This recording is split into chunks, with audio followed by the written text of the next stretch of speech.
Hello and welcome back to the channel. If you're new here, hi, you're very welcome. This is Reading the Past and I'm Dr. Cat. And I'm not sure how evident it's going to be on video, but I may sound a little bit different. And that's because I'm getting over a fairly unpleasant cold. I do hope it won't prove distracting for you. Perhaps, like me, you're prepared to battle on regardless. I do hope so. Because the person I want to talk about today is a really interesting figure from British history, as far as I'm concerned. His name is John Tradescant the Elder, and principally he's famous for two things. Number one, he is said to have been the person who originated the traditional English garden. He is also credited with being the first person to open a public museum. I think that's pretty cool. So let's talk about him.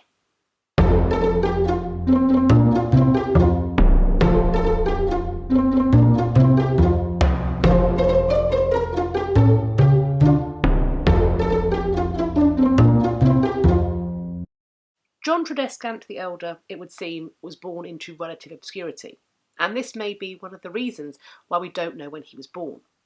His estimated date of birth spans an entire decade, namely the 1570s. Tradescant first enters the record at his marriage, on the 18th of June 1607 to one Elizabeth Day, a vicar's daughter. Tradescant's first known employer was an incredibly high-profile one, Robert Cecil, first Earl of Salisbury, a man who had been a chief adviser in the latter years of Elizabeth I's reign and had then transferred to be an adviser to her successor, James I. Tradescant was to be based at Cecil's home, Hatfield House, and he was clearly well established in his employment by 1611 at the very latest, because in this year, Robert Cecil sends Tradescant on a buying mission to Europe. He is tasked with acquiring a variety of specimens, plants, for Cecil's garden at Hatfield House. He was to bring back trees, shrubs, vines, bulbs and seeds, all of which were intended to dazzle Cecil's important visitors. Among the things that Tradescant brings back to plant in Cecil's garden at Hatfield House are tulip bulbs, in fairly substantial quantities. It's worth mentioning that these tulip bulbs are coming into England 2 decades before the onset of the so-called tulip mania, and I did make a video about tulip mania which I will leave linked in a card. Robert Cecil would be dead just 1 year after he had sent Tradescant on this European buying mission in 1612. However, Tradescant remained employed in the Cecil household, this time working for the son. By the middle of 1615, Tradescant has changed loyalties and shifted employers. He is now in the employ of Edward, the first Baron Wotton, at his house at Canterbury. In his new employer's garden at Canterbury, John Tradescant showed a clear skill, and that skill garnered the attention and interest of many others. He had a unique capacity to make exotic plants grow in English soil, it would seem. Tradescant was also able to increase the variety of plants that he had access to, because his new employer, it would seem, was very keen to allow him leave to travel the world. Between 1618 and 19, Wotton released him to travel as part of a diplomatic mission to Muscovy. He then released him again between 1620 and 1621 to be part of an expedition seeking to deal with the Barbary pirates. John Tradescant the Elder was not a diplomat. He was also not a maritime security professional. In relation to both of these expeditions, Tradescant was there to research the flora of the lands he encountered. He was to bring samples back to England and attempt to introduce them to the soil of his native land. In many cases, Tradescant's experiments of transplanting his specimens would prove successful, and this would result in profit, not only to his purse, but to his reputation. In 1623, Tradescant entered the service of George Villiers, 1st Duke of Buckingham. The Duke of Buckingham sent Tradescant back to Europe, the Low Countries and Flanders specifically, on the hunt for new specimens, trees and plants. No doubt, Tradescant's evident expertise at sourcing and transplanting plants into England would be of untold profit for his new employer's garden. However, in this case, the relationship was not one way. The Duke of Buckingham's position as Lord Admiral of England enabled Tradescant to have contact with British ships trading around the world. With this expanded access, Tradescant was able to source other things, namely the curiosities that would eventually fill the museum that he opened. He requested, quote, all manner of beasts and fowls and birds alive to be sent to him. He was particularly keen to get his hands on things that would be deemed unusual, perhaps because of their size, their appearance, or maybe simply their rarity. In 1625, Tradescant journeyed with the Duke of Buckingham on his mission to accompany the new Queen-to-be, Henrietta Maria, on her journey to England, where she was to marry her future husband Charles I. As had occurred on previous occasions, on this voyage Tradescant also sourced and returned with more specimens, intended to furnish Buckingham's gardens at New Hall in Essex.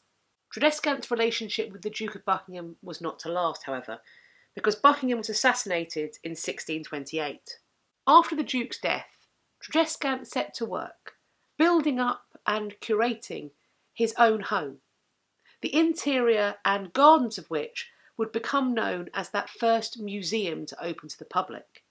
At the time, many knew it as Tradescant's Ark. This Ark was set up within the house and garden of the Tradescant family home in South Lambeth, Surrey. In the exterior spaces, the gardens of his home, we may expect that John Tradescant behaved just as he had in the homes of his previous masters, that he sourced the finest specimens, the rarest, the most beautiful, the most exotic plants to place in his gardens there. It is said by some that Tradescant preferred things that were beautiful, caring little for how they smelt.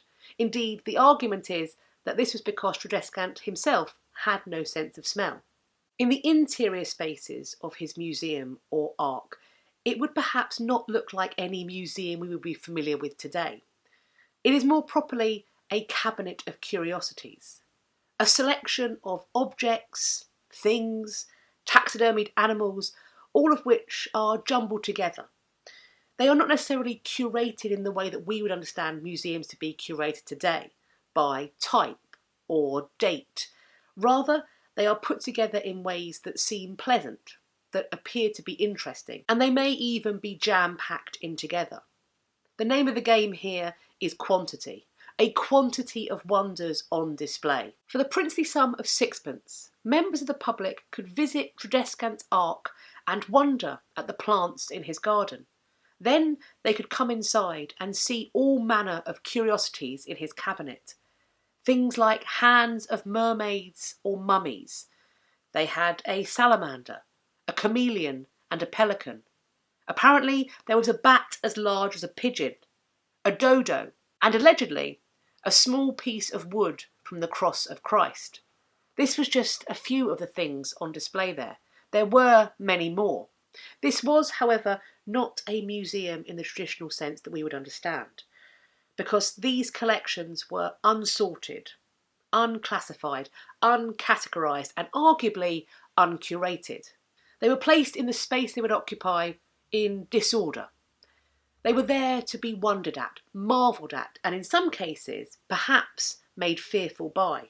Although, through lists like the one I just mentioned, we have some idea of the kinds of things that were on display in Tradescant's home and garden as part of his ark, we don't actually know what the interior or exterior looked like. No drawings or sketches were made by people who went there. However, through this image, showing the interior of the cabinet of curiosities that was hosted by Ferrante Imperato, an Italian apothecary, we might get some idea of what Tradescant's ark might have looked like. On the ceiling of this Italian cabinet of curiosities, we see a selection of shells have been mounted. They take various forms, sizes and shapes. Sitting amongst them, perhaps somewhat anachronistically for us, is a large taxidermied crocodile or alligator. Moving down to the left, we see closet or cabinet opened, revealing taxidermied birds, looking as if they are about to take flight. Beneath these birds are cupboards, just open. They are filled with jars. Perhaps they contain unguents, potions, medicines, maybe spices.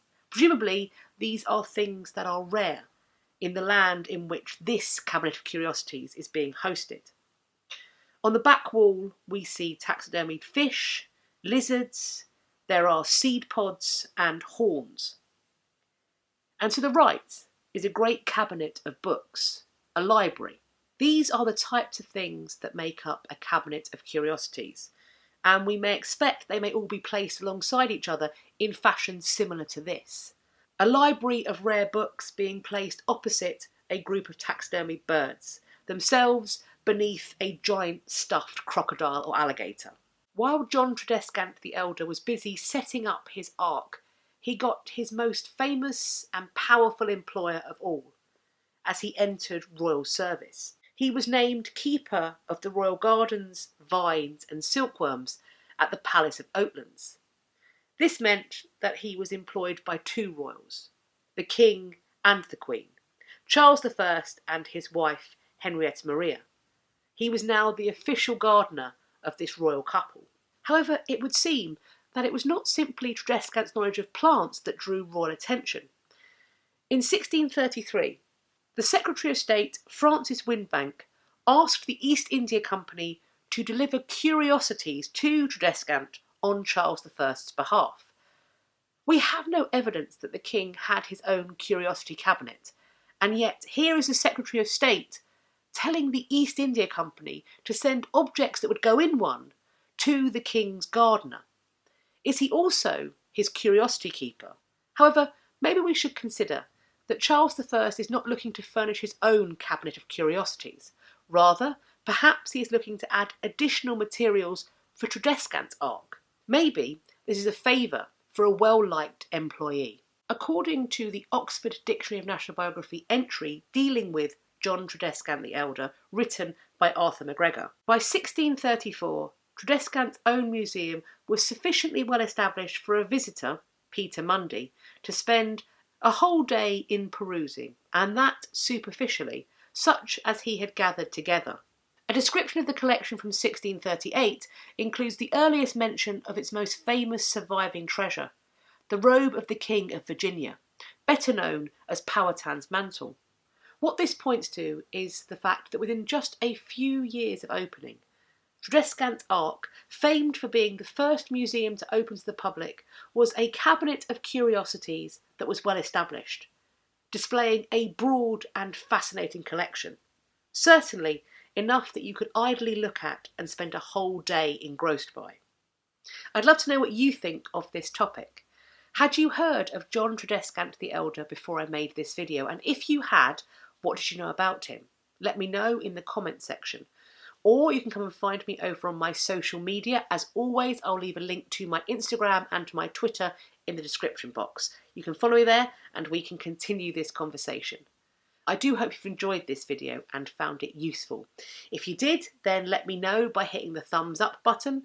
Please also subscribe to this channel, and while you're there, why not hit the little bell icon next to the subscribe button so that YouTube tells you when I've next uploaded. I hope you're going to have a great day whatever you're doing, and I look forward to speaking to you all in my next video. Take care of yourselves. Bye bye for now.